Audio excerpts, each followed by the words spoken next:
Ya, Assalamualaikum warahmatullahi wabarakatuh. Selamat malam, salam sejahtera bagi kita semua. Apa kabar? Selamat datang di Belajar Bareng Infinity.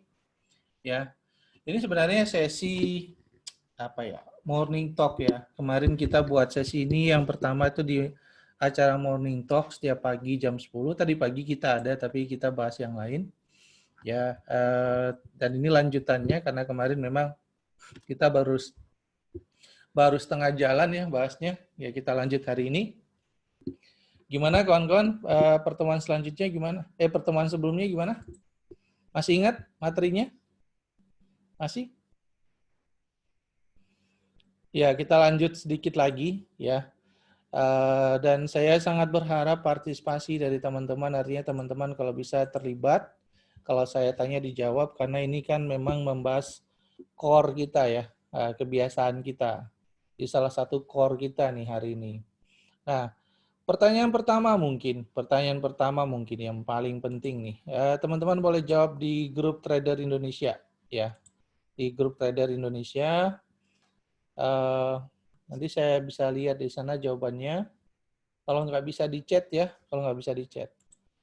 Eh, bentar, ini saya ya kelihatan. Kenapa bahas habit itu penting? Kenapa kita repot-repot nih bahas habit nih? Kenapa? Kenapa? Kenapa penting? Ya kira-kira ada yang bisa jawab nggak? Kenapa ini perlu kita bahas gitu loh?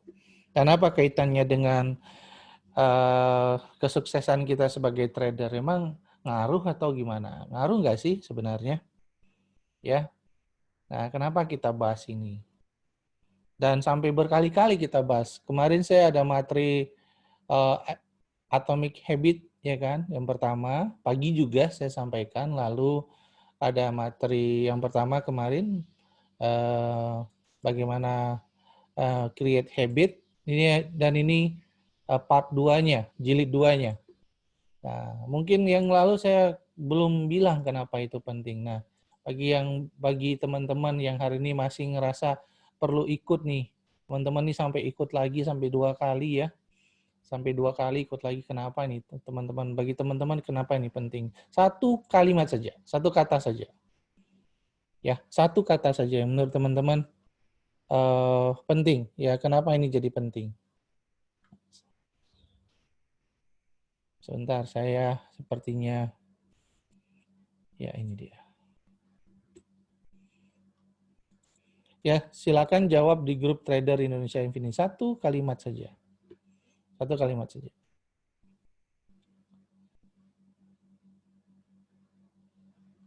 Oh, ini kok nggak ada ya? Oh, di sini, sorry. Iya, saya sama dengan kebiasaan saya. Oke, boleh. Kunci sukses. Dasar dari disiplin. Ngaruh, Bang, untuk sugesti bawah sadar kita yang awal tidak terbiasa jadi terbiasa menjadi kebiasaan. Watak bisa merubah hidup. Hal kecil yang mempengaruhi hidup. Apalagi nih? Basic sukses dari trading kan dari habit atau kebiasaan. Dari mana kita tahu itu? Ya enggak? Oke. Seperti yang diposting oleh teman kita tadi di grup Trader Indonesia dan saya paling setuju itu ya. Jadi kalau orang tanya sama saya, definisi gila itu apa? Apa sih definisi dari gila? Definisi gila adalah orang yang melakukan hal yang sama tapi berharap hasil yang berbeda. Menurut Einstein. Atau sebaliknya, orang yang melakukan hal yang berbeda tapi berharap hasil yang sama. Itu ternyata definisi gila menurut Einstein. Ya, itu menurut Einstein. Jadi kalau kita melakukan hal yang sama terus, tapi kita berharap hasil yang berbeda, nah kata Einstein kita orang gila. Gitu. Pertanyaannya sekarang, boleh nggak saya sedikit simpulkan, ya wow, sedikit aja gitu ya, biar nggak tersinggung nih, bahwa hari ini ketidaksuksesan kita sampai hari ini, ya, itu karena memang habit kita belum habit orang sukses, betul nggak? Benar nggak? apapun hari ini, output dari hidup kita based on result dari hidup kita, ya kita belum sukses nih ceritanya nih, ya. Ya, atau saya nggak mau bilang teman-teman deh, kita aja deh, gitu ya. Ya, nah belum sukses nih ceritanya nih. Nah, benar nggak itu? Itulah hasil dari habit kita selama ini. Bisa nggak? Bisa nggak kita simpulkan begitu bahwa apapun sekarang ya kita belum punya uang sebanyak yang kita inginkan, kita belum punya sesuatu yang kita inginkan, taraf hidup kah, level kebahagiaan finansial, hubungan relationship sama orang, sama keluarga, kehidupan spiritual kita, ya, kemudian kehidupan sosial kita itu belum mencapai titik yang kita inginkan. Boleh dibilang karena memang selama ini ya itulah hasil dari habit kita. Sepakat nggak? Sepakat. Ya, karena ya ada pepatah bilang manusia adalah kreasi dari habitnya sendiri. Saya adalah habit saya. Ya, saya adalah kebiasaan-kebiasaan saya. Dan memang betul dari banyak buku-buku sukses ya, banyak buku sukses memang dari semua tips, dari semua cara, dari semua metodologi yang mereka sarankan, yang paling banyak mereka sampaikan adalah pentingnya habit, merubah habit. Mulai dari bangun tidur sampai tidur kembali. Oke, jadi kemarin kita udah cerita nih. Oke Bang, saya sudah minta teman-teman merenung nih ceritanya. Ya, sudah minta teman-teman merenung. Saya titip pertanyaan sebelum kita pulang. Ketika Anda meninggal nanti, Anda ingin diingat sebagai orang yang bagaimana? Ketika Anda meninggal nanti, Anda ingin diceritakan orang sebagai orang yang seperti apa? Kan begitu ya. Saya menutup pertemuan yang lalu kan begitu ya. Anda ingin dikenang sebagai orang yang bagaimana? Edi Khairunas yang saya kenal, dia orangnya bla bla bla bla bla bla bla bla bla bla. Dan bagaimana ekspresi orang ketika menceritakannya? Apakah mereka menceritakannya dengan emosi negatif? Ya, muka merengut misalnya tidak happy karena membayangkan semua keburukan yang kita lakukan selama hidup kita, atau dia dengan mata berbinar-binar haru dan sedih karena sudah kehilangan orang yang sangat luar biasa dalam hidupnya, yang bahkan mungkin inspirasi utama dalam hidupnya, orang yang sangat berjasa dalam hidupnya, orang yang mana kita. Nah, orang itu, orang yang diceritakan itu, yang akan diceritakan itu, ya, itu adalah produk dari habitnya. Produk dari kebiasaan-kebiasaan yang dia jalankan selama hidup. Untuk semua urusan. Kemudian saya juga udah bilang di pertemuan yang lalu bahwa ketika bicara habit ini kita nggak bisa memperkecil skupnya ya, menjadi masalah trading saja. Karena habit kita dalam hidup ngaruh ke habit kita dalam trading. Sepakat nggak? Sepakat? Anda kalau dalam hidup sehari-hari itu orangnya terburu-buru, pasti dalam trading juga terburu-buru. Anda kalau dalam kehidupan sehari-hari orangnya gegabah, pasti dalam trading Anda juga gegabah. Anda kalau kehidupan sehari-hari nggak sabaran, pasti dalam trading Anda juga nggak sabaran. Betul kan? Iya kan? Ngerasa nggak begitu? Sebenarnya apapun sikap kita dalam trading rutin kita, ya dalam trading rutin kita itu sebenarnya cerminan dari kebiasaan-kebiasaan kita setiap hari dalam semua aspek dalam kehidupan kita, betul ya? Ya, karena itu saya bilang juga di pertemuan yang lalu, saya nggak perlu record trading seseorang, karena itu bisa dibuat ya. Teman-teman kan tahu caranya. Ya, saya udah ngajarin gimana bikin record trading sempurna yang nggak bisa dibantah orang. Ya, bahkan ada orang yang bisa bantahnya record trading itu. Ya, bisa dibuat. Ya, tanpa harus curang-curang pun bisa. Nah, apalagi dengan cara-cara curang gitu kan. Nah, tanpa curang-curang pun bisa kok bikin record trading sempurna. Ya, tapi apakah itu menggambarkan kehebatan kita dalam trading? Belum tentu. Bagi saya akan lihat orangnya, saya akan perhatikan habitnya, ya dan itu nampak dari karakternya nanti. Dan di situ cukup mencerminkan bagaimana dia trading.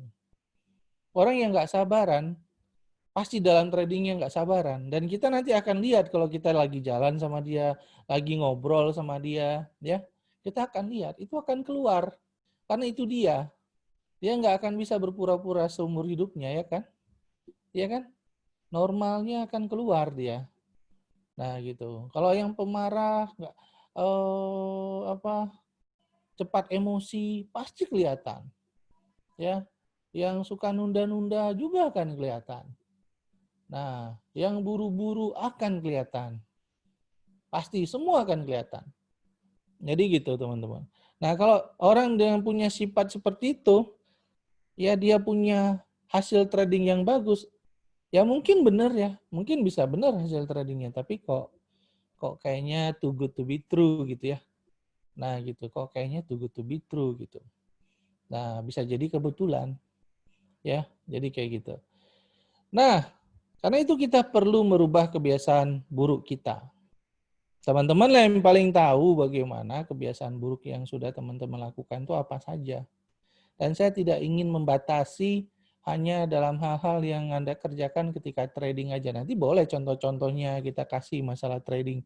Dan saya udah tahu lah, tradingnya gitu-gitu aja kan trading ya nggak? Ya nggak? Trading kan gitu-gitu aja ya. Ya. Emang seistimewa apa sih ya gitu-gitu aja ya. Nah gitu. Nah, jadi kalau kita mau ngerubah kebiasaan jelek kita dalam trading, maka menurut saya lebih lebih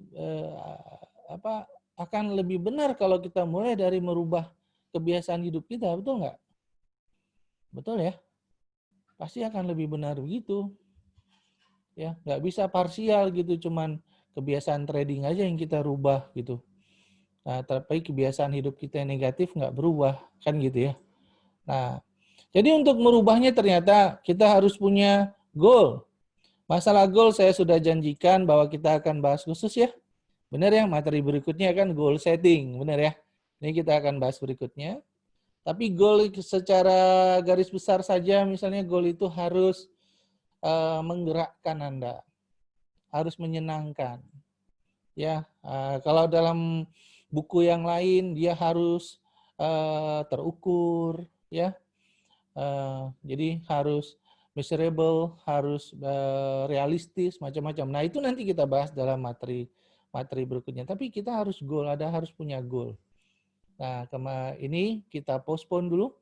Ya kita ingin bahas ini lebih real nanti, lebih objektif, lebih detail, sehingga teman-teman bisa buat setting goal yang benar-benar terperinci, ya, dan benar-benar jelas. Ya karena kejelasan itu adalah power. Clarity is power. Jadi kejelasan itu adalah power. Banyak orang hari ini tidak bisa mencapai sesuatu. Paling sering kalau kita tanya, kamu mau ngapain? Dia nggak bisa jawab. Benar nggak? Ya, nggak bisa jawab dia.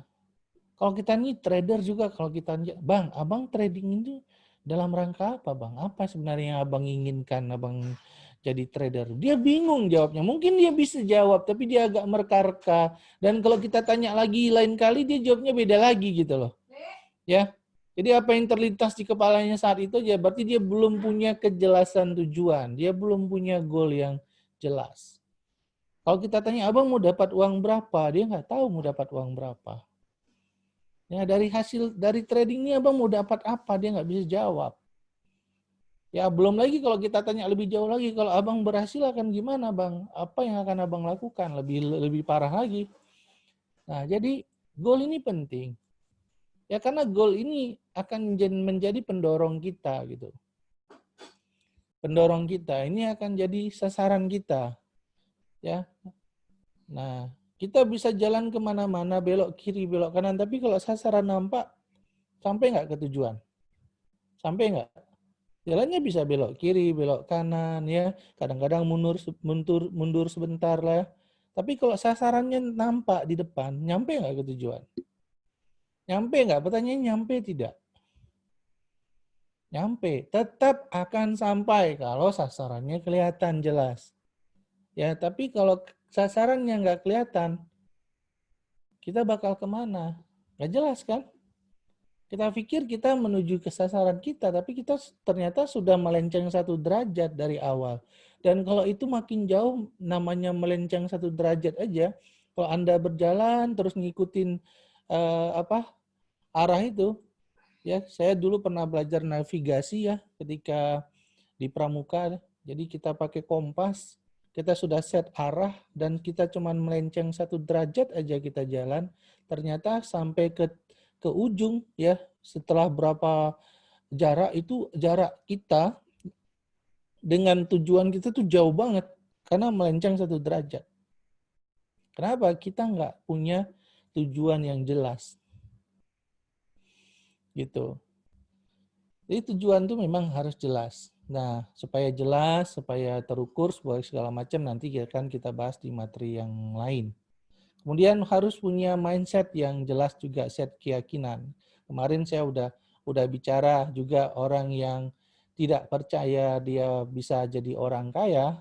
Nah, misalnya atau dia punya keyakinan-keyakinan yang salah terhadap uang, keyakinan yang salah terhadap sukses, akan sangat sulit mencapai kesuksesan. Betul kan? Ya, wah bang jangan sukses-sukses sekali bang, nanti abang terkenal susah bang, hidup abang nggak bebas lagi. Bang jangan jadi orang kaya bang, orang kaya itu cenderung curang bang, memanfaatkan orang lain, cenderung menindas bang, orang kaya itu sombong bang, orang kaya ini, orang kaya itu. Ya kita menggambarkan orang kaya itu dari memori kita tentang orang kaya yang kita kenal yang memang kebetulan nggak baik gitu loh. Yang suka merendahkan orang, suka menghina orang, suka merasa lebih hebat dari orang, ya yang sok kaya, ya yang pokoknya yang orang-orang kaya begitu yang kita kenal. Padahal masih banyak orang kaya yang lain tuh yang suka nyumbang, yang ramahnya luar biasa, suka nolong orang, nggak ada sombong-sombongnya. Banyak kan? Ya kan? Tapi di kepala kita ini, mindset kita hari ini kaya itu penuh dengan vibrasi negatif. Misalnya ada orang kaya di kampung kita, sombong luar biasa. Rumahnya tuh pagarnya tinggi, dia nggak pernah mau bergaul sama tetangga. Anaknya itu kalau bergaul sama anak-anak yang lain tuh suka menghina segala macam. Ya, pelit lagi, luar biasa. Kan ada kan, yang kayak gitu ada kan. Kebetulan ada di kampung kita. Waktu kecil dulu. Sehingga orang tua kita sering ngomong tanpa sadar, ya ini memanglah dasar orang kaya sombong. Misalnya mungkin orang tua kita pernah bermasalah sama dia, ya atau kita dengar tetangga yang bermasalah sama dia, memang dasar tuh orang kaya sombong. Ya gini kan banyak ya kejadian-kejadian kayak gitu kan. Nah itu membekas dalam memori kita, masuk dalam bawah sadar kita, sehingga yang kita percaya tentang orang kaya itu begitu. Sehingga kita negatif sama kata kaya. Bahkan kita segan bilang kaya.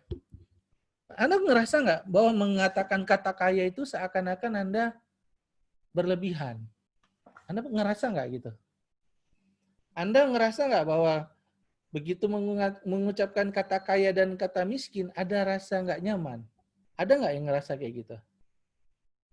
Ada? Sehingga kita perlu memperhalus kata kaya. Jangan bilang kata kaya lah, sejahtera aja misalnya. Ada yang kayak gitu? Tolong dijawab ya. Ya, wah, vibrasinya tuh udah nggak enak gitu loh, udah nggak enak gitu, ya. Nah gitu, jadi kayak kita mengotak-ngotakkan orang, ada rasa begitu, ya macam-macam. Nah teman-teman hati-hati kalau kita sudah punya mindset seperti itu, karena begitu kita mau kaya, bawah sadar kita akan mensabotase kita, menahan kita, dia akan bikin tembok, karena itu zona tidak nyamannya. Nah, tadi pagi saya sudah bilang, Anda harus break out mental uang kecil Anda. Benar ya? Tadi pagi kan kita bahas itu kan. Anda harus break out itu mental uang kecil Anda. Karena apa? Kalau Anda terus-terusan trading di uang kecil, ya, tanpa berani membreak out bahwa Anda harus berani pegang uang besar, selamanya Anda akan kesulitan trading uang besar. Betul ya? Nah, begitu. Kenapa? Ada belief pasti ada keyakinan tentang itu. yang Anda nggak sadar mungkin. Nah, pasti ada gitu. Nah, yang paling sering berbahaya adalah set keyakinan kita tentang uang. Nah, dari mana uang datang? Ya, bagaimana uang dikeluarkan? Jadi vibrasi itu seakan-akan kayak dulu ya, saya ketika saya jadi trader forex, saya sedikit cerita, nggak apa-apa ya, sedikit pengalaman pribadi ya. Jadi saya kan aktivis dakwah dulu, aktivis di masjid lah ya. Ya sering dakwah, sering ya gitulah, seperti pendakwah pada umumnya lah. Jadi saya banyak kegiatan di masjid, bikin acara banyak, macam-macam lah, kegiatan sosial, segala macam. Pokoknya pusat kegiatan saya adalah masjid. Bahkan saya lebih sering di masjid daripada di rumah gitu. Saya nginap juga di masjid, saya tidur di masjid, saya bisa berminggu-minggu di masjid karena saya punya kamar di masjid. Nah gitu. Jadi orang sudah terlanjur mengingat saya yang itu gitu loh. Ya, which is ya saya senang, maksudnya ya saya dianggap orang soleh, orang baik segala macam. Lalu saya mengenal forex, mulai mengikuti seminar-seminar tentang wealth tentang kekayaan ya, Anthony Robert Kiyosaki dan gitu-gitu. Saya mulai mengenal mereka ya. Saya mulai belajar buku mereka, mulai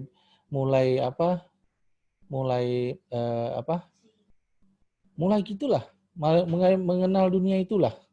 Akhirnya kan saya mulai masukkan topik itu ya ke dalam materi-materi saya. Saya ingat sekali materi pertama yang saya bawa itu sebentar ya. Materi pertama yang saya bawa itu adalah lupa saya jadi. Materi pertama yang saya bawa itu Seven Habits of Highly Effective People, Stephen R. Covey. Itu saya ambil dari buku. Saya mulai menggunakan istilah-istilah barat, saya mulai menggunakan terminologi-terminologi yang dari buku-buku yang saya baca, dari seminar yang saya ikuti, yang ya mungkin sedikit berbeda lah dengan habit saya selama ini gitu ya. Nah, dalam materi-materi saya sebagai trainer, saya sudah buat materi begitu yang tidak ada satu orang pun yang buat dulu. Jadi kalau orang dulu kan buat istilahnya ya cenderung pakai istilah-istilah yang lebih islami gitu-gitu ya. Ya wajar lah, saya pikir bukan hal yang bertentangan. Tapi saya mulai menggunakan istilah-istilah itu. 1-2 saya mulai gunakan. Lalu saya mulai bicara tentang uang. Pentingnya orang Islam itu mengerti tentang uang. Lalu saya buatlah organisasi saya itu menjadi sangat produktif. Saya bikin koperasi, saya bikin usaha dagang, saya bikin catering, saya bikin macam-macam sehingga kami di masjid itu punya penghasilan yang tidak dari sumbangan. Ya. Jadi kita benar-benar punya unit bisnis yang efektif gitu loh. Jadi saya bikin macam-macam, sembako, ya, jual alat tulis untuk mahasiswa. Saat itu saya masih mahasiswa. Ya, kemudian saya mulai bikin training yang agak berbeda. Dulu kalau bisa kan nama training kita misalnya training dasar keislaman gitu ya. Saya mulai masukkan training achievement motivation training misalnya. Jadi itu saya kerjakan hanya dalam waktu 1 tahun, sangat cepat perubahannya, yang ternyata tidak sanggup diantisipasi oleh kebanyakan teman-teman saya. Mereka agak shock dengan perubahan-perubahan yang saya buat. Ini apa? Tapi mereka nggak punya nggak punya jawaban gitu. Ini tetap lakukan jadinya. Jadi lalu makin lama makin berkembang. Saya mulai cerita saham, cerita forex segala macam. Nah, saya melihat ada perubahan sikap terhadap saya. Tidak langsung, tapi nampak. Beberapa orang mulai menjauh, dan mulai ada ngomong-ngomong begini. Edi sudah sangat materialistis ya, kata orang begitu. Edi sudah pikirannya uang saja. Saat itu mungkin benar. Saya nggak bantah. Mungkin iya. Anggaplah iya. Ya. Lalu saya mulai nanya, apa ukurannya kalian bilang aku materialistis? Kegiatanku di masjid nggak berkurang, ya. Bahkan aku bikin banyak organisasi baru yang membuat uang kita lebih banyak. Ya, uangnya lebih banyak, banyak kali uang kami. Ya, jadi masjid itu banyak banget duitnya jadinya. Nah, gitu. Dan saya nggak ambil, nggak ada bagian saya, karena gitu kan kerja-kerja volunteer. Ya, kita nggak punya gaji, kita nggak punya apa-apa. Nggak dapat gaji, nggak dapat biaya operasional. Kita biaya operasional kantong sendiri. Semuanya untuk masjid. Untuk organisasi lah ya. Lalu saya mulai nanya gitu. Agak terganggu juga saya lama-lama. Akhirnya saya tanya apa kaitannya. Ya kau ngomongnya masalah uang aja. Saya tanya kenapa rupanya dengan uang. Ya nggak kayak gitulah. Kita kan orang-orang dakwah. Kita kan nggak gitulah pikiran kita. Nggak, ngapain kita bahas-bahas uang. Nah, mulai keluar kalimat gitu. Lalu saya tanya, kenapa rupanya dengan uang? Saya tanya gitu. Ya, emang kita bisa bergerak tanpa uang? Ya, saya mulai dengan hujah-hujah saya lah. Sampai akhirnya saya nggak dapat juga, nggak bisa juga kita dapat jalan tengah gitulah percakapan ini. Sampai saya tanya gini, Bang, menurut abang mana yang lebih mata duitan? Abang bilang aku sekarang mata duitan ya? Iya, oke. Menurut abang mana yang lebih mata duitan? Ada orang yang kerja cuma 10 tahun, Bang. 10 tahun dia bekerja maksimal, dia rancang semua pekerjaannya sampai dia mendapat passive income, Bang. Lalu dia bisa berhenti bekerja, passive income-nya menghidupinya, ya. 10 tahun dia bekerja untuk cari uang. Lalu 10 tahun kemudian dia berhenti, dia nggak bekerja lagi, dan uang sudah dapat dengan sendirinya. Dengan orang yang 30 tahun, 40 tahun kerja untuk cari uang. Mana yang lebih mata duitan? Coba jawab saya.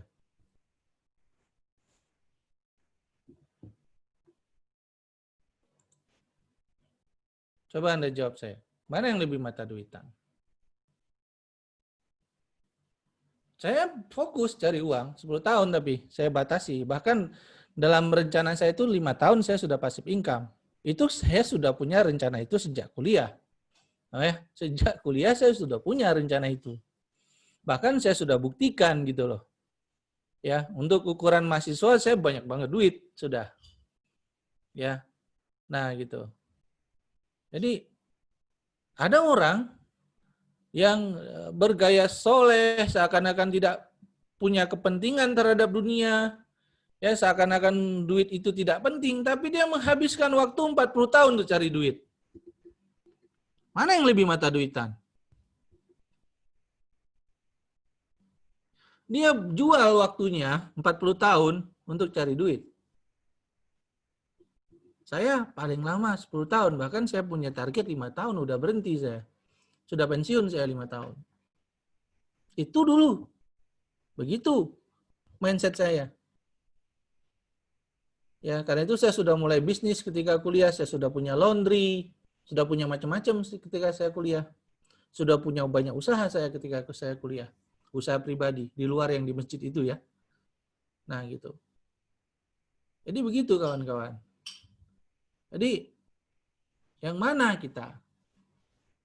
Jadi kalau salah set keyakinan, ya kita akan keyakinan yang salah akan meng-create persepsi yang salah, ya, meng-create action yang salah. Betul nggak? Benar nggak? Pasti tindakan kita salah, betul nggak? Kalau hari ini Anda tidak menganggap uang penting, Anda nggak akan serius cari duit, benar nggak? Ya, iya kan? Kalau hari ini Anda menganggap uang itu tidak, ya jangan dicari-cari kali lah duit itu, ya kan? Nah, misalnya ada bahasa begitu, maka Anda pasti nggak serius cari duitnya, benar nggak? Nah, yang saya bilang bukan Anda menjadi gila duit, bukan. Yang saya bilang adalah Anda punya rencana yang sangat jelas tentang bagaimana uang harus datang dalam hidup Anda dan berapa lama Anda mencari uang itu. Itu yang saya tawarkan. Kalau ternyata dalam hidup Anda punya pilihan, kerja cuma 3 tahun, bahkan 5 tahun, Anda kumpul duit sebanyak-banyaknya, lalu Anda rubah itu jadi aset, lalu aset itu bekerja untuk Anda, lalu Anda pensiun 5 tahun lagi dan 10 tahun dari hari ini Anda benar-benar bisa pensiun dan hidup dari passive income, dan Anda bisa mengerjakan apapun yang Anda kerjakan yang sesuai dengan passion Anda tanpa khawatir nggak punya uang, menurut Anda itu lebih baik nggak daripada orang yang menggadaikan 30 tahun waktunya untuk cari uang? Mana lebih baik?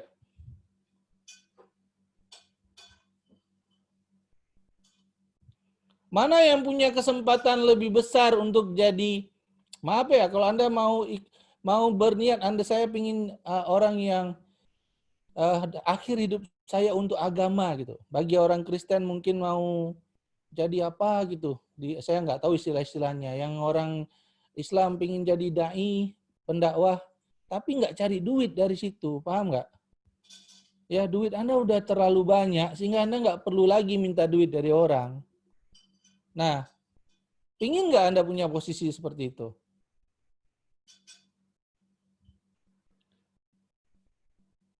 Nah, itu yang saya maksud. Itu juga yang saya tanya sama abang saya dulu, abang senior saya. Bang, apapun yang kulakukan ini, Bang, supaya aku pensiun cepat, Bang. Aku bisa berhenti kerja umur 30, saya bilang begitu paling lama, Bang. Lalu aku hidup dari passive income dan aku bisa full, Bang, di sini, Bang. Dan ketika aku jalani kehidupan ini, aku nggak mikir dapat duit dari sini, Bang. Itu yang aku mau. Ya, aku nggak nyari kaya dari masjid, Bang. Nggak nyari uang dari masjid, Bang. Ya, aku pingin hidupku tuh malah bisa membiayai kawan-kawan yang ini. Ya. Nah, paham ya maksud saya? Kayak gitu. Itu yang saya sampaikan dulu. Dan ini masalah set keyakinan. Mindset. Jadi, kalau Anda punya vibrasi yang salah terhadap uang itu negatif, percayalah, Anda nggak akan benar-benar punya power yang maksimal untuk cari uang. Ada sesuatu yang bekerja dalam bawah sadar Anda ketika Anda mau dapat duit banyak, dia akan ngerem. Jangan. Tapi Anda nggak tahu, suara itu nggak ada, kayak suara jangan itu nggak muncul. Tapi terasa Anda mulai nggak nyaman, ya. Anda mulai melambat, Anda mulai teralihkan, paham ya? Ya, Anda mulai hilang fokus tanpa sadar, macam-macam yang terjadi. Nah, gitu. Kayak trading, udah mau dapet, tiba-tiba hilang fokus, bisa, sama aja. Nah, itu pasti akarnya dari mindset. Dan jangan Anda nggak yakin bahwa kaya itu baik. Kalau Anda punya mindset bahwa kaya itu nggak baik, bagaimana Anda mau jadi orang kaya? Nah, itu yang saya maksud dengan set keyakinan. Mungkin kita nanti akan ada materi juga tentang itu. Saya akan bikin daftar set keyakinan. Anda tinggal checklist, ya, tidak, ya, tidak. Dan Anda lihat misalnya dari 100 set keyakinan, berapa set keyakinan Anda yang negatif misalnya. Ya, berapa set keyakinan Anda yang negatif. Nah, saya ada daftar pertanyaan itu. Daftar pernyataan dan pertanyaan. Sehingga Anda bisa tahu, oh iya ini aku. Nah, nanti jumlahkan. Ya, dari situ Anda tahu, wah pantas aku nggak kaya-kaya. Ternyata negatif, pemahaman Anda terhadap uang itu negatif. Anda nggak sadar. Nah itu. Lalu setelah set keyakinan, bikin alasan yang sangat kuat. Yang kemarin sudah kita bilang adalah 2 alasan saja. Ya, mencari kesenangan dan menjauhi kesengsaraan. 2 alasan saja. Orang itu akan bekerja atau akan militan terhadap sesuatu.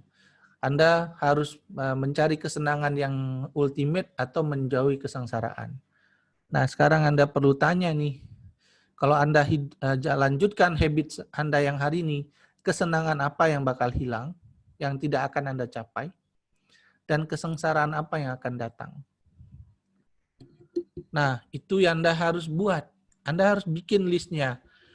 Kalau aku lanjutkan kebiasaanku hari ini, Apa result dari kebiasaanku hari ini? Penghasilanku nggak pernah beranjak dari sekian juta tiap bulan, misalnya. Sebesar-besarnya yang aku dapat tiap bulan segini. Sementara impianku ini, kita urutkan impiannya. Dan ketika kita masukkan uang kita ke impian kita, ternyata nggak nyambung sama sekali, bahkan masih jauh sekali. Artinya kan harus ada perubahan dalam hidup kita. Benar nggak? Benar ya? Belum lagi kebutuhan yang wajib yang seharusnya kita sediakan. Nanti misalnya umur sekian anakku masuk kuliah. Dia pingin kuliahnya di sini. Pendaftarannya sekian, gini. Uangku ada nggak? Nggak ada. Oke? Nah, Anda buat aja. Berapa biaya pendidikan? Berapa gini-gini Anda? Anda lihat tabungan Anda sekarang. Ini kalau 5 tahun lagi dengan cara sekarang aku cuma bisa nabung sekian ratus ribu tiap bulan atau anggap sekian juta tiap bulan. Kalau ini kurva normal, ya tidak ada perubahan-perubahan, tidak ada eksponensialnya. Oke, ini berjalan normal saja sampai 6 tahun kemudian maka akan terkumpul uang sekian, biaya kuliah di UI sekian, di ITB sekian, segala macam, apa universitas favorit, misalnya segala macam. Kan sekarang susah. Kalau dulu kan orang susah masih bisa kuliah di kuliah negeri kan. Ya kalau sekarang Anda coba aja. Ya, sejak BHMN sekarang universitas nggak mau sediakan bangku yang banyak untuk orang-orang yang dari jalur ujian kan. Kalau kursinya bisa dijual, kenapa harus kasih gratis, betul nggak? Ya kan? Nah, jadi kan kita harus realistis gitu loh. Itu dunia kita sekarang, pendidikan hanya untuk orang kaya. Orang miskin nggak bisa sekolah di Indonesia ini, kalau nggak bisa sekolah tinggi di Indonesia ini. Kalau nggak pinter-pinter banget, bahkan yang pinter banget pun kalah sama yang bisa bayar, betul kan? Ya nggak? Nah, apakah Anda harus menyalahkan keadaan terus, bilang pemerintah lah, beginilah, begitu. Oke, anggaplah itu kesalahan pemerintah. Tapi ketika Anda cuma menyalahkan pemerintah, kira-kira ada jawaban nggak? Nggak ada kan? Kagak ada jawaban juga. Memang bisa menunggu misalnya, tunggu pemerintahnya jatuh dulu baru berubah biaya SPP-nya misalnya. Begitukah? Tidak juga kan?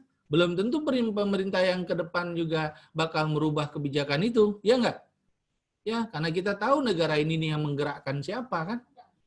Mau siapapun di sana kalau bukan, ya itulah macam-macam lah faktornya. Macam-macam lah faktornya, kita nggak tahu lah. Nah, kita harus mempersiapkan diri seandainya kemungkinan terburuk anak kita misalnya tidak bisa menjadi yang terbaik ujiannya. Kan nggak ada alasan. Ya, kalau memang kita harus masuk ke jalur yang harus bayar, yang kursinya memang harus bayar dan bukan bayar yang nggak resmi ya kan, memang ada bayar kan. Ya udah, Pak. Ya udah. Kalau memang itu, kalau saya sih nggak khawatir sama itu. Karena bagi saya nggak wajib anak saya kuliah. Kalau dia nggak kuliah, kenapa rupanya? Ya kan? Kenapa rupanya? Kalau saya, tapi kan saya nggak bisa maksa Anda begitu juga. Ya, nah gitu. Jadi harus punya alasan sangat kuat. Kalau aku nggak punya uang ini, oke aku tahan menderita. Aku bisa makan seadanya. Aku bisa nggak dapat ini, nggak dapat itu. Tapi keluargaku tahan nggak? Anak-anakku tahan nggak? Oke, aku jarang sakit orangnya. Kalau aku jarang sakit kan aku nggak perlu biaya rumah sakit segala macam. Tapi kalau anak-anakku sakit, istriku sakit, orang tuaku sakit, adik-adikku sakit, dan mereka nggak punya biaya, emang aku nggak bisa bantu? Emang aku nggak mau bantu? Misalnya. Jadi lebih kepada itu, pertanyaannya dikembangkan dengan jangan cuma Anda aja yang aku gini gimana gitu loh. Anda harus lihat orang-orang sekitar kita. Kalau kita nggak punya duit, apa kita sendiri yang menderita misalnya? Oke? Apa kita sendiri yang menderita kalau kita nggak punya duit? Iya nggak? Betul nggak? Emang Anda bisa memundurkan waktu Misalnya ada satu kejadian saat itu misalnya saudara Anda benar-benar butuh uang untuk berobat, kalau nggak ada yang jamin dia di rumah sakit, dia nggak bisa dioperasi, dan kalau dia nggak dioperasi dia bisa meninggal, dan nggak ada satupun saudara yang punya uang untuk membantu, dan Anda di situ saat itu dan Anda nggak berdaya, nggak bisa buat apapun. Menurut Anda bisa mundur nggak untuk kejadian itu jangan terjadi, atau nanti dimundurkan waktu pas terjadi Anda ada uang? Bisa nggak? Nggak bisa. Penyesalan nggak kalau itu terjadi dalam hidup kita? Nyesel nggak kira-kira?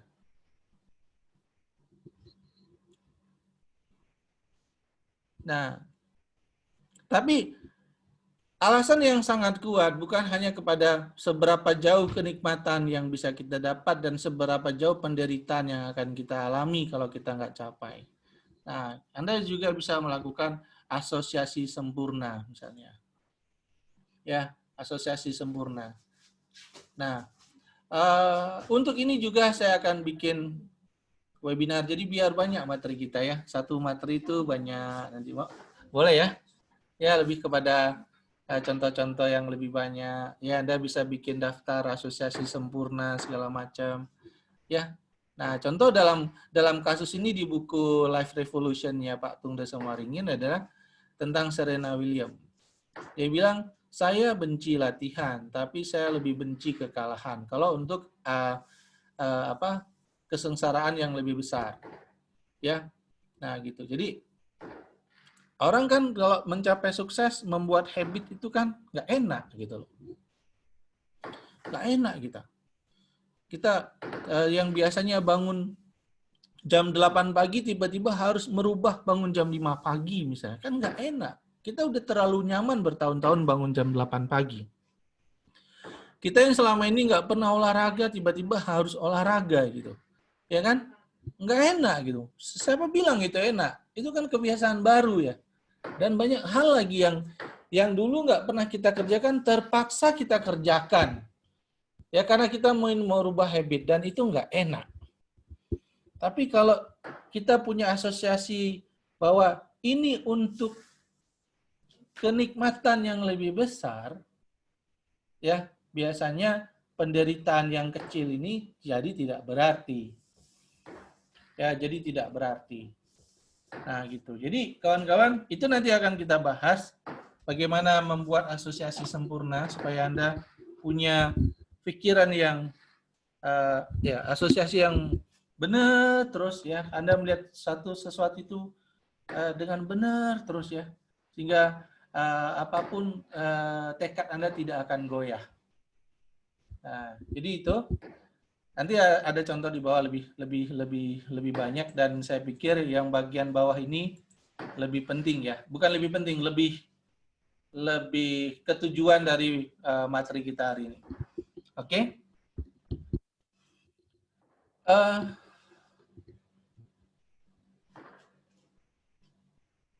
Nah, saya akan bilang begini teman-teman. Apa bagian paling susah dari menciptakan habit baru? Menurut Anda bagian paling susahnya apa? Siapa yang udah pernah coba habit baru? 2 minggu terakhir ini. Bagian paling susahnya apa? Yang sudah coba? Memulai ya? Aduh, memulainya nih. Alah, aduh, hari pertamanya itu bener nggak? Itu yang paling susahnya juga kan? Ya, kadang-kadang kita lama banget menunda.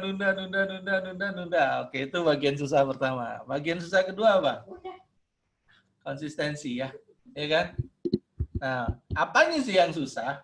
Di balik kata konsistensi itu apa sih yang susah?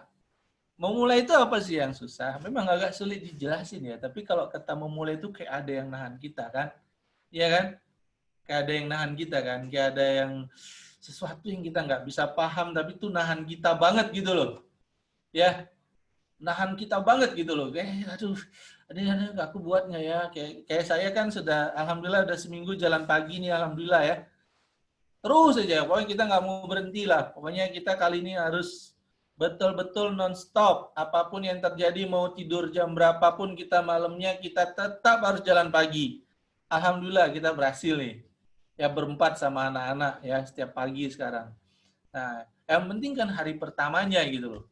Aduh, bangun nggak ya bangun? Kenapa susah? Saya kan, ya saya contoh saya. Kenapa saya susah selama ini jalan pagi? Saya banyak pikiran negatif tentang sakit saya selama ini kan. Jadi kalau sakit saya itu sebenarnya jalan pun nggak bagus, ya lari nggak bagus. Yang bagus cuman berenang, ya apapun kegiatan fisik di luar berenang itu nggak bagus untuk sakit saya hari ini. Jalan itu memberi beban kepada tulang punggung saya yang kalau saya jalan terlalu jauh nanti saya bisa sakit lagi gitu. Tapi kalau saya percaya itu terus saya nggak olahraga. Karena berenang juga saya males ternyata gitu kan. Jauh soalnya ya. Nah, rumah belum ada kolam renang soalnya. Ya kan? Nah, gitu-gitulah. Nah, jadi akhirnya kan nggak olahraga gitu. Nggak olahraga karena takut sakit gitu kan. Tapi kalau nggak olahraga juga ini akan membawa penderitaan yang lebih besar ini. Kolesterol naik terus, tahu-tahu bisa kena jantung, bisa kemana-mana gitu kan. Pastilah ya. Pastilah, wah ini harus didobrak ini, mau nggak mau olahraga lah. Cuman ya diatur lah, jangan sampai sakit. Kan gitu. Ya udah. Ya minta tolong sama istri pun semangat ya kan. Ya sudahlah, tolonglah, temenin lah ya. Temenin. Saya kasih tahu sama anak-anak, ternyata anak-anak juga semangat mau nemenin ayahnya biar ayahnya olahraga. Akhirnya sudah seminggu kami jalan tiap hari. Dan itu memulai itu memang paling sulit di awal. Ya, dan konsistensi juga gitu kan nanti, wah ini ngantuk banget tadi malam tidurnya jam 2 karena nggak nyenyak ya kan, macem-macem lah sebabnya. Ini besok gimana nih, bangun pagi habis subuh tuh kan, aduh ini enaknya tidur lagi nih, tapi karena oke ini sudah bertekad tetap jalan. Nah saya kan ngalamin nih minggu-minggu ini ya, saya ngalamin minggu-minggu. Nah dalam teori ini ya, dalam teori masalah habit ini, gimana nih cara paling mudahnya? Cara paling mudahnya adalah, pertama, Anda harus membuatnya menyenangkan. Nah, Anda harus membuatnya menyenangkan. Ya, ini saya tutup ya supaya saya bisa baca chat ya. Ini versi saya ini ya, versi yang saya singkat ya. Nah, kira-kira kalau saya ngomong ini, kebayang nggak? Kebayang nggak? Contoh, jalan pagi doang. Sendirian jalan pagi nyusuri rute yang Anda punya, sendirian jalan aja. Gitu doang senang nggak? Senang nggak? Mungkin senang, tapi nggak maksimal senangnya. Senangnya apa? Lihat pohon, hirup udara seger ya, atau berpapasan sama orang-orang yang selama jalan pagi, lihat udara pagi, macam-macam lah. Kalau pemandangannya indah ya kan? Kalau pemandangannya nggak indah ya kan? Nggak enak juga ya nggak? Ya nggak? Tapi kalau pemandangannya indah ya masih lumayan lah. Nah kayak kami, di komplek kami ada yang daerah yang pohonnya dikit, ada daerah yang pohonnya banyak. Akhirnya kami menetapkan rute ke daerah yang pohonnya banyak. Nah itu satu. Kenapa? Lihat pohon banyak, seneng nggak? Senang ya? Wih, pohonnya gede-gede, ada suara burung, udaranya seger banget ya. Wih, enak ini di kota, di tengah kota Jakarta ada tempat kayak gini asik banget tuh ya. Wah, seger gitu. Itu satu misalnya. Yang kedua, jalan pagi saya apa? Kalau sendirian sama rame-rame enakan mana? Rame-rame kan? Rame-rame lah. Wah, saya tuh minta tolong banget sama anak-anak sama istri. Ikutlah. Ya kan? Ikutlah, saya bilang ya kan. Pokoknya saya memohon banget lah supaya mereka ikut. Dan alhamdulillah mereka ikut. Dan akhirnya mereka senang malah. Malah anak saya tuh pernah satu hari itu udah ngantuk banget. Saya tahu, kayak ikut nggak pagi ini? Dia udah jawab gini. Udah kayak gitu dia. Matanya pun nggak mau terbuka. Udah dia buka satu mata aja gini kan. Dan saya udah tahu nih bakal tidur lagi dia. Oke lah, nggak apa-apa lah. Daripada saya paksa, terus saya turun ke bawah, saya bilang sama istri, sama anak yang laki-laki, kita bertiga aja hari ini ya. Saya bilang gitu. Tiba-tiba dia telepon. Kita udah mau berangkat keluar rumah, dia telepon saya, WA saya. Ayah, Kak Iya ikut ya katanya, ya kan? Wah, akhirnya mungkin dia mikir ya, aduh ikutlah gitu kan. Dia udah mulai ngerasa juga kami jalan berempat itu enak. Nah, kita kalau jalan diem-dieman gitu ya, nggak asik. Tapi jalan sambil ngobrol-ngobrol kan asik ya. Ya kita ngobrol aja lucu-lucu, bikin apa kayak ya berempat itu bikin lucu-lucu lah, saling ngerjain lah, apalah. Yang penting kita ketawa-ketawa gitu. Nah, lebih asik lagi gimana lagi misalnya? Ada orang yang sambil dengerin musik misalnya. Ada kan? Ada kan? Sambil dengerin musik misalnya. Ya. Nah, lebih asik lagi sambil makan coklat gitu. Enggak. Pokoknya dibuat asik lah. Nah, kayak misalnya kalau orang treadmill ya, itu di depannya itu ada TV, ya kan? Ada TV. TV-nya itu ya tontonan paling menarik dia lah, apa hobi dia lah. Nonton dia, lihat acara itu. Mungkin dia Netflix dia hidupkan sambil lari. Ya, sambil musiknya juga musik yang itulah. Musik untuk olahraga itu dung dung dung yang keren gitu. Ya kan? Nah, gitu. Jadi memang ngaruh. Kita buat dia menyenangkan. Nah, kalau untuk Anda yang trading, supaya menyenangkan tradingnya gimana? Apa yang berat? Gambar peta berat, Bang. Iya berat, tapi gini aja. Kau gambar peta sambil dengerin musik, berat nggak? Enak sih, Bang, misalnya. Ya kan? Buat dia jadi menyenangkan. Nah, petamu tuh kau buat warna-warni. Jadi pas nanti udah selesai, kau senang lihat hasilnya. Boleh nggak kayak gitu? Jangan satu garis saja, tipis lagi garisnya. Bikin warna-warni, warna hijau, warna merah, tanda panah, begini. Jadi pas selesai, cakep juga ya peta gue, padahal nggak bener, ya kan? Nggak apa-apa, penting warna-warni ya nggak? Ya kan? Nah, yang penting warna-warninya dulu. Besok kita seneng soalnya. Ya, kita suka aja gitu warna-warninya. Bener salah ntar lah, ntar dulu deh, bener salahnya. Yang penting warna-warninya dulu. Biar seneng aja dulu gitu. Ya, biar seneng aja dulu. Oke, nggak apa-apa, kerjain. Iya kan? Nah, gitu. Apalagi, bikin jurnal juga gitu. Bikin jurnal kan susah banget ya. Berat banget kan bikin jurnal kan.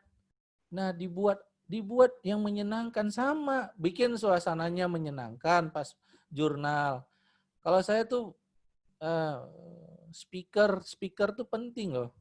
Anda kalau bikin, misalnya Anda suka musik, suka musik. Supaya musiknya maksimal, apa harus Anda lakukan? Oh, kalau beli headset tuh headset yang bagus. Boleh nggak? Daripada Anda beli-beli yang lain, Anda beli headset bagus. Penting nggak kira-kira? Penting ya.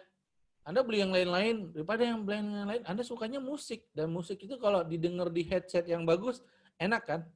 Enak ya. Suaranya kedengeran, semuanya mantap gitu. Oh, Anda nggak suka headset, Anda sukanya speaker.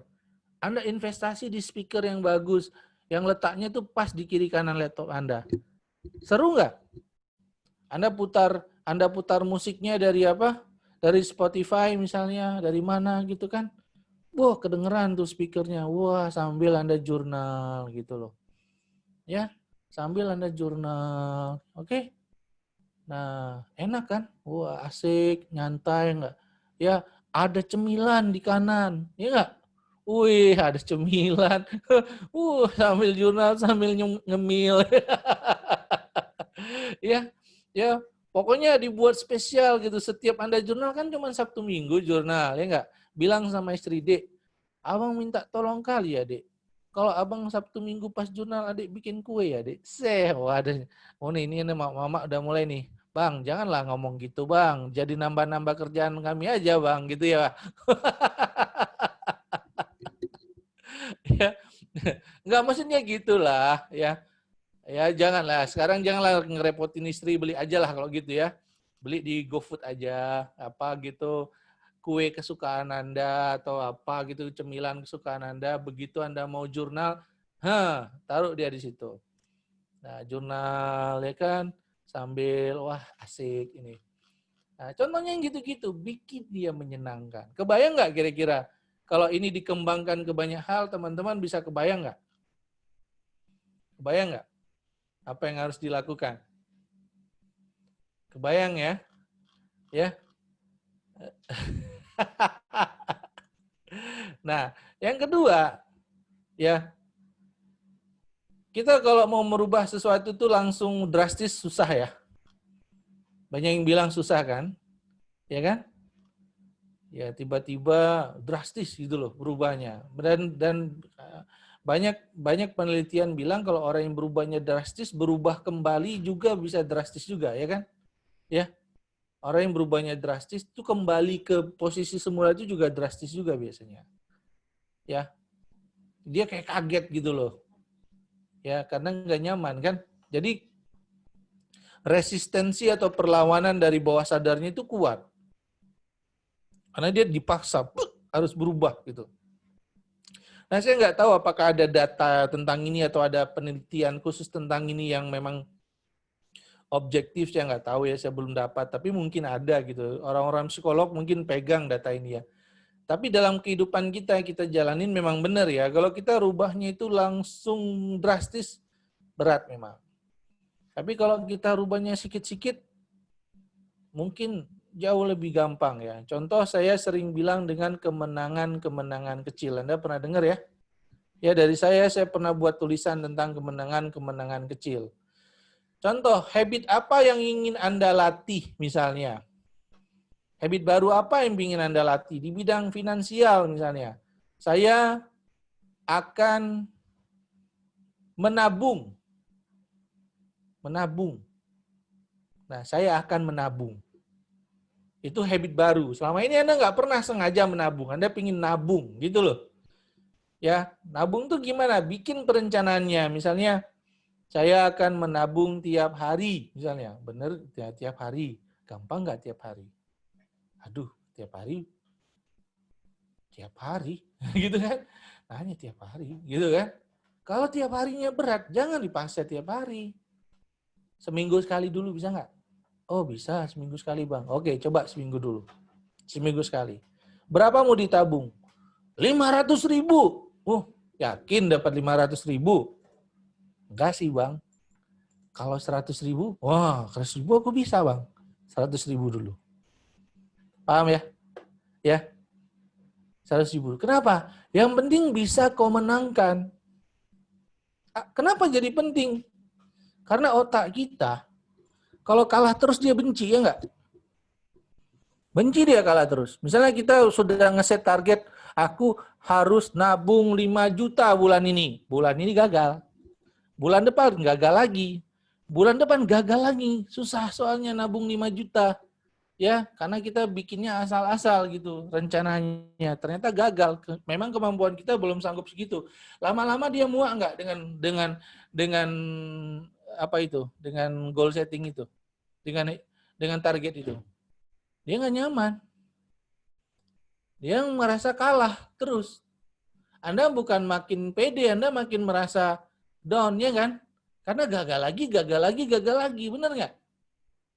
Nah, Anda harus pastikan, ya ini bisa Anda menangkan. Nah, menabung itu adalah habit yang baik. Tapi kalau Anda nggak bisa menangkan, susah juga bentuk habitnya. Mulailah dari habit yang ringan, yang kecil. Tapi bisa Anda menangkan. Bang, aku mau baca buku lah mulai sekarang. Nah, kayak mana rencana mau baca buku? Aku pengen baca 100 halaman tiap hari. Menurut Anda bisa nggak dimenangkan nih? Orang nggak pernah baca buku selama ini tiba-tiba bertekad 100 halaman tiap hari. Hah? Coba aja lah ya. Saya nggak berani bilang nggak bisa. Coba aja. Ya silakan mencoba, ya kan? Silakan mencoba kakak, ya. Ya, tapi ya gimana ya? Ya saya nggak mau bilang nggak bisa, saya nggak boleh soalnya bilang nggak bisa. Atau ada yang bisa ya nggak. Tapi lebih gampang mana kalau Anda settingnya, aku 1 halaman dulu lah bang tiap hari bang misalnya. Kira-kira bisa dimenangkan nggak 1 halaman itu?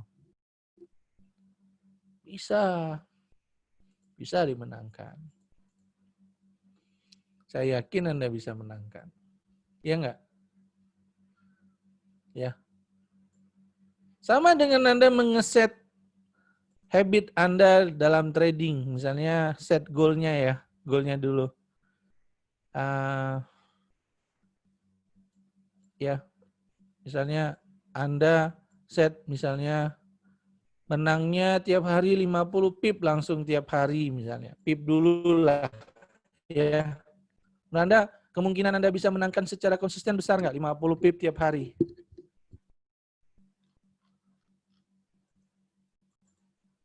Anda tradingnya baru aja mulai tiba-tiba ngeset target 50 pip tiap hari. Menurut Anda gimana?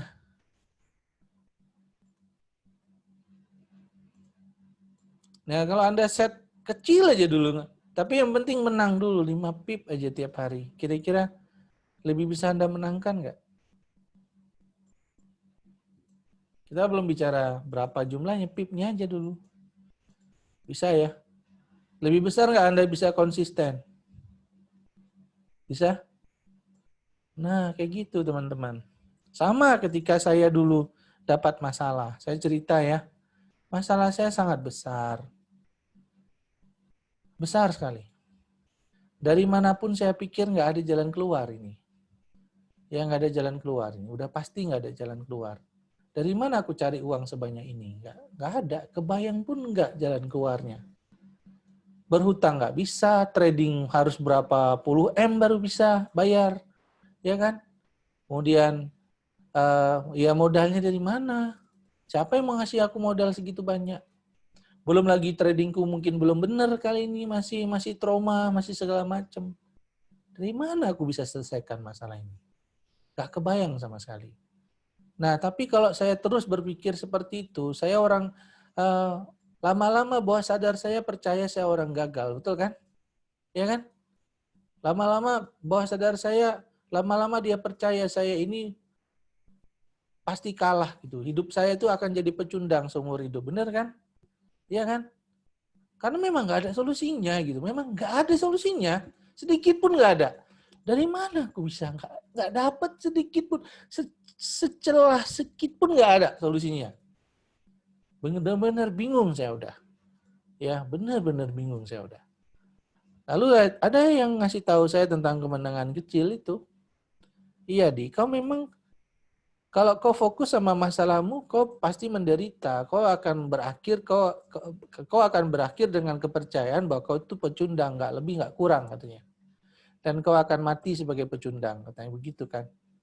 Nah, aku nggak nawarin solusi dari masalahmu katanya.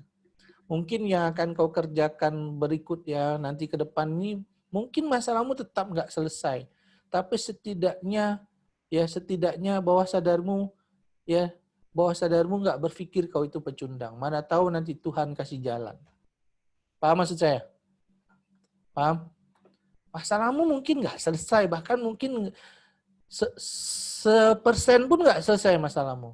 Tapi bawah sadarmu, dia sudah tidak percaya bahwa kau itu pecundang. Dan mungkin gara-gara itu nanti Tuhan kasih jalan. Paham ya? Belum ada jalannya, mungkin nanti ada jalannya. Ya, sekarang nggak ada jalannya. Nah, kau buatlah kemenangan-kemenangan kecil, katanya. Nah, sekarang kalau kau trading banyak-banyak, pipnya kau menang besar, bisa nggak kau bikin tiap hari? Nggak bisa lah. Nggak bisa. Tapi kalau kau menangkan 5 pip, bisa nggak sehari? Bisa. Sekarang kalau kau mulai habitmu yang baik lagi, entah apa gitu, membaca misalnya apapun, misalnya kau langsung besar, kau rubah, kau langsung bikin target, kayak tadi saya bilang 100 halaman per hari, bisa nggak? Nggak bisa. Tapi kalau 1 halaman bisa. Bisa. Bisa nggak kau menangkan? Bisa. Kalau kau buat ini gini-gini bisa nggak? Nggak. Kau buat yang kecil, bisa nggak kau menangkan? Bisa. Itu polanya. Yang ini yang kecil bisa nggak kau menangkan? Bisa. Bisa. Nah, tugasmu berikutnya adalah membuat kemenangan kecil makin banyak setiap hari. Paham nggak maksud saya? Paham? Jadi kau tinggal tumpuk-tumpuk kemenangan kecil itu. Tiap hari kau menang, menang, menang, menang, menang, menang. Itu pola yang dibaca oleh bawah sadarmu. Paham maksud saya? Ya, menang, menang, menang. Kecil menangnya. Nggak ada ngaruhnya ke masalah kita dikit pun. Ngaruh pun nggak. Ya, ngaruh pun tidak gitu. Tapi menang. Bisa dipahami ya? Tapi menang. Dan menang itu menimbulkan semangat baru kan? Kita pingin menang lagi kan, lama-lama kita edik sama menang, bener kan? Kita suka dengan kemenangan, ya enggak? Walaupun kemenangan kecil, daripada kita kalah terus, bener nggak? Nah itu maksudnya. Lalu saya mulai mencintai kemenangan. Saya mulai banyak buat kemenangan-kemenangan baru. Dan makin lama, saya mulai dapat kemenangan besar. Nah itu. Dan somehow Tuhan mulai bekerja. Ya, Tuhan mulai bekerja. Ya dari awal sih Tuhan udah bekerja. Maksudnya sudah mulai gitu loh. Karena kita mulai memantaskan diri. Karena energi yang kita kirim ke alam semesta itu adalah energi pemenang. Benar nggak? Ya, energi pemenang. Tapi sebelum itu kita hanya orang kalah gitu loh. Bahkan kita melihat diri kita sendiri di kaca pun kita nggak berani. Karena kita kalah gitu. Dan kita percaya kita kalah gitu. Nah itu yang saya lakukan. Saya bukan tiba-tiba saya menang besar. Wah, nggak ada cerita itu dalam hidup saya. Saya bangun dari kemenangan-kemenangan kecil yang nggak ada artinya bahkan. Ya, tapi saya ulang-ulang. Saya ulang-ulang. Nah itulah grinding, ya nggak? Ya nggak? Grinding betul nggak?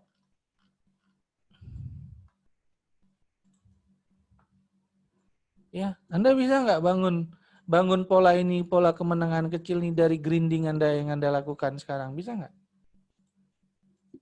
Bisa? Bisa. Ya, Anda bikin kemenangannya kecil tapi banyak, tapi menang. Ya nggak? Menang terus. Orang akan ketawain kemenangan Anda karena bagi mereka itu nggak ada artinya. Tapi bagi Anda itu berarti nggak? Selama ini Anda orang kalah. Trader Anda nggak pernah WD selama ini.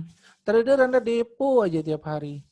Ya, sampai Anda nggak percaya Anda tuh bisa jadi kaya dari trading. Benar ya, tiba-tiba Anda menang walaupun kecil. Besok menang lagi, kecil juga. Besok menang lagi, kecil juga, tapi menang. Lama-lama otak Anda suka nggak dengan kemenangan itu? Nagih nggak dia dengan kemenangan itu? Nagih ya. Nah itulah juga tujuan dari challenge 100 entry benar tanpa salah berturut-turut infinity.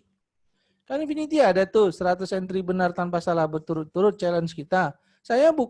Tujuannya bukan supaya Anda jadi super trader, tidak. Supaya nanti Anda bisa nyombong-nyombong, Anda punya akun 100 entry benar hijau, semua nggak pernah salah sekalipun. Kena TP, semua nggak kena SL. Bukan itu tujuannya. Tujuannya adalah supaya bawah sadar Anda mencintai kemenangan. Paham ya maksud saya? Itu tujuan challenge itu dari awal. Jadi bukan main-main challenge itu. Bukan challenge dibuat-buat itu. Ada tujuan yang sangat luar biasa dari challenge itu. Begitu Anda lakukan, begitu Anda bisa menang, ya setting otak Anda berubah. Otak Anda dari dulunya tidak begitu menghargai kemenangan, dia tiba-tiba menjadi sangat edik dengan kemenangan. Begitu dia sangat edik dengan kemenangan, dia akan mulai membenci kekalahan. Betul nggak? Dan apapun sikap Anda yang bisa membawa kekalahan, dia akan sabotase. Bisa dipahami? Bisa? Maka lawan berat Anda untuk kalah itu diri Anda sendiri. Selama ini lawan berat Anda untuk menang siapa? Diri Anda bukan? Iya? Ada kirain lawan berat Anda untuk menang ini pasar? Tidak, pasar gitu-gitu aja dari dulu. Naik turun aja. Anda kira hari ini lawan berat Anda untuk menang di market ini siapa? Teknik yang kurang memadai. Siapa bilang? Apa sih teknik yang memadai? Teknik yang memadai ukurannya apa sih? Ada orang dengan teknik sederhana menang. Ada orang yang teknik rumit nggak menang juga. Apa sih ukurannya? Anda kirain apa lawan berat Anda hari ini supaya sukses di forex ini, supaya menang di forex ini? Siapa lawan Anda paling berat? Anda sendiri. Karena Anda yang sekarang tidak menyukai kemenangan, bahkan tidak percaya bisa menang. Betul nggak?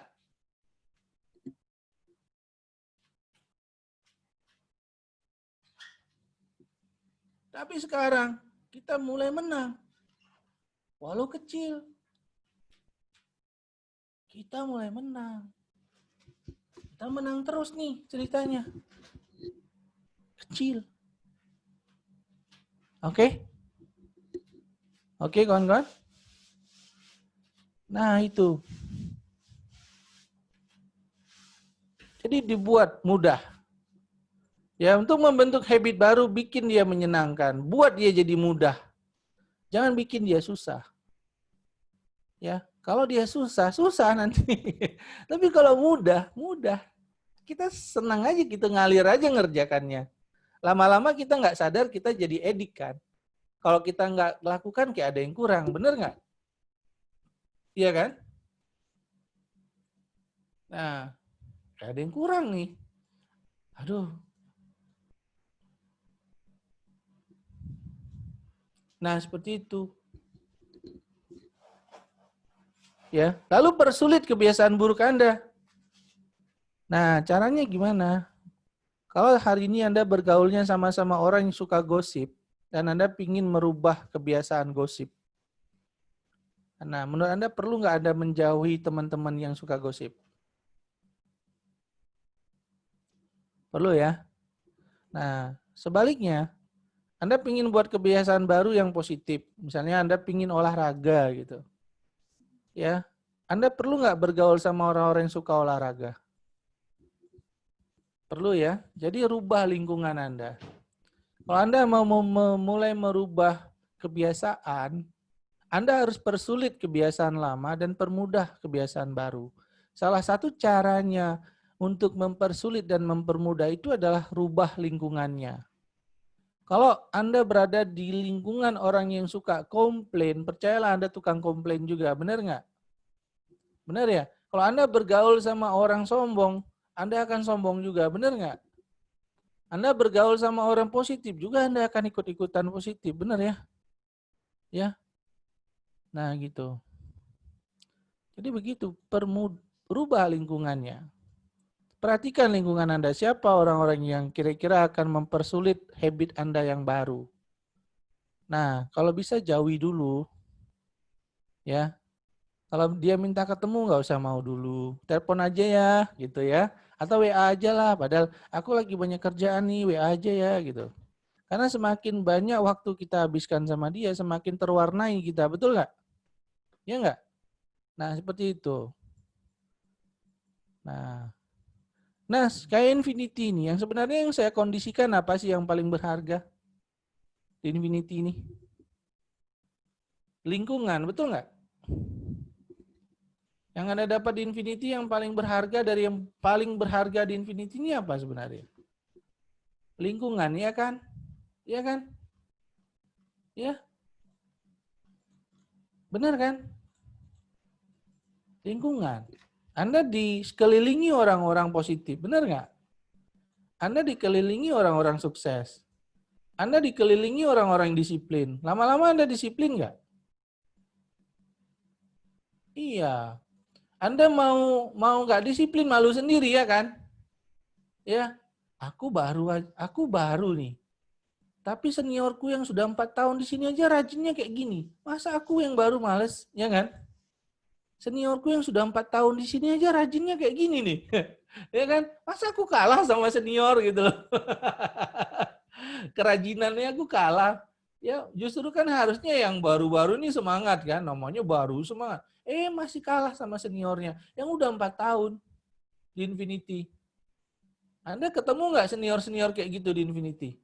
Udah 4 tahun di Infinity, tapi lebih rajin dari Anda. Ketemu nggak? Nah itu dia. Ya, seperti itu teman-teman. Jadi itu berharga. Kita rubah lingkungan. Itu yang pertama. Kita rubah, permudah kebiasaan baru, persulit kebiasaan lama. Caranya apa? Rubah lingkungan. Yang kedua, jauhi godaan.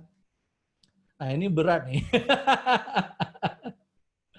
Agak berat nih. Saya ngerasa nih. Kayak saya kan paling susah nahan diri nggak makan nasi. Ya. Kalau terus ada nasi di rumah misalnya, kira-kira berat nggak saya nahan diri makan nasi?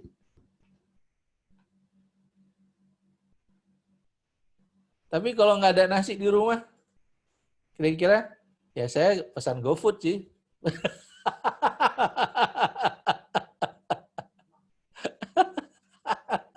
Kagak. Enggak, Anda ngerti lah maksud saya ya. Ya kita harus jauhi godaan ya, ini berat nih ya. Sumpah ini berat nih. Tapi ya kita harus usahakan ya enggak? Kita harus usahakan ya. Ya. Nah, itu kan efek dari lingkungan juga gitu. Kalau kita apa-apa nih godaannya misalnya ya gitu. Ya enggak? Nah, jauhi godaan lah. Teman-teman lah artikan sendirilah godaan itu gimana ya. Nah, terus ini yang paling penting. Nih teman-teman boleh buat, boleh screenshot ya. Nah, area apa yang perlu Anda mulai rubah habitnya? Ini dia.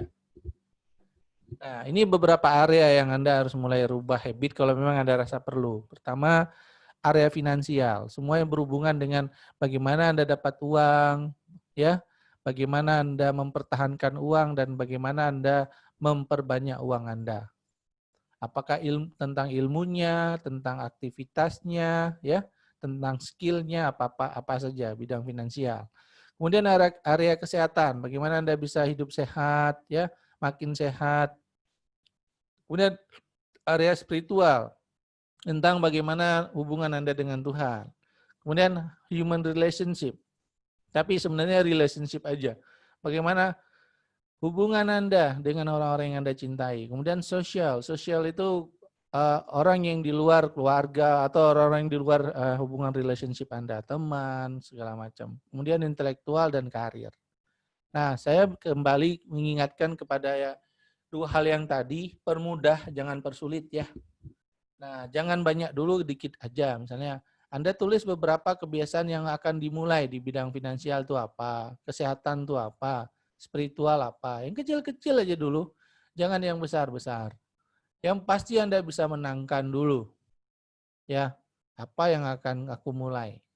Contoh di bidang finansial, misalnya aku membaca buku finansial atau artikel finansial, ya, tiap hari minimal 1 artikel misalnya. Berat nggak kira-kira? Berat nggak? Wah, Anda yang tahu. Kalau berat, perkecil ya, potong-potong dia lebih kecil lagi. Atau aku akan mulai menabung seminggu minimal 200.000 misalnya. Boleh, Anda buat. Sanggup nggak 200.000? Sanggup. Oke, hajar.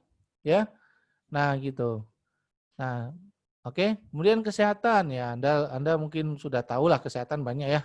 Banyak juga petunjuk-petunjuknya di YouTube bagaimana buat habit baru, olahraga kah, makan kah, cara apa, jam tidur kah, banyak sekali. Spiritual, misalnya ibadah, misalnya kalau yang Islam apa mau ibadah apa nih yang mau ditambah, yang kecil yang bisa gitu, apa silakan. Ya, teman-teman tahu. Yang Kristen juga apa. Semua agama pasti ada ritual yang bisa kita tambahkan, bisa kita mulai, ya, atau kebiasaan buruk yang akan kita tinggalkan, yang kita kurangi, yang kita pertahankan atau kita tambahkan. Jadi 5 ini aja, ya. Nah, 5 ini. Nah, misalnya yang nggak sholat sunat, mungkin mulai sholat sunat. Yang jarang baca Quran, mungkin mulai membaca Quran. Bagi yang sudah baca Quran, mungkin mau nambah banyaknya, ya. Nah, kayak gitu. Yang begitu. Kemudian tentang relationship. Nah, hubungan Anda dengan pasangan Anda terutama. Bagaimana membuat bisa lebih harmonis lagi? Apa kebiasaan baru yang mau Anda bangun? Misalnya, tiap hari sebelum tidur harus memeluk dia, misalnya. Ya, atau tiap hari saya harus muji dia, bilang cantik kali, I love you, ya. Atau apapun lah yang bisa membuat hubungan ini menjadi lebih hangat. Oke? Kemudian sering memuji, ya. Sering memuji apa saja yang dibuat oleh dia, masakan lah, apalah. Tapi Anda mulai bangun habitnya. Nah, yang paling gampang tuh yang bisa Anda lakukan tiap hari. Misalnya kayak meluk tiap hari itu saya pikir nggak ada susahnya, ya kan? Udah, jangan lupa. Jangan ada satu hari pun lupa, sampai satu hari kalau nggak meluk tuh kayaknya ada yang kurang. Oke? Nah, sampai kayak gitu. Harus. Nah, kita kita taunya kapan kita sudah menjadi habit kita. Kalau kita nggak lakukan, kita ngerasa kurang. Bener nggak? Bener ya? Kapan sih kita mulai tahu itu jadi habit kita? Kalau kita nggak lakukan, kita ngerasa kurang. Ada yang kurang nih kayaknya. Apa? Oh iya, belum peluk.